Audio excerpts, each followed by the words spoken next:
Hello guys! Good morning! Welcome to my video blog. This is Troy Alan Cruz Magpantay at your service.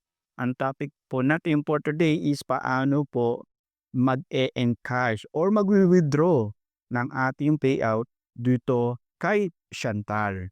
Okay?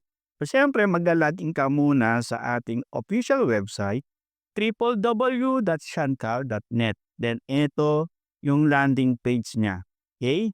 Then dito sa landing page, meron kang makikitang tatlong guhit bandang kanan. I-click mo lang po ito.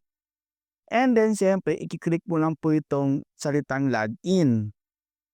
Then siyempre, ilalagay mo yung username and password mo.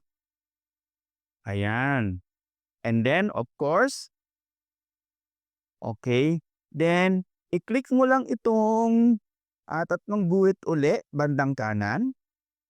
And then, hanapin mo yung salitang My Wallet. And then, click mo yung salitang Withdraw. Then, kapag nandito ka na sa sa payout mo, ayan, ang wallet balance, ayan. So, automatic dapat meron ka ng bank account, no? Then, click mo lang yung salitang Withdraw. And then, confirm withdrawal request. Click mo lang Confirm. And then, that's it. Okay na. So, nawala na po yung natin, available wallet balance.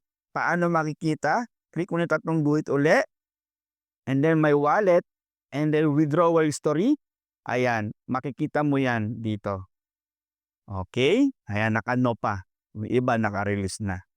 Okay, I hope nakatulong po sa inyo ang aking simple video blog for today.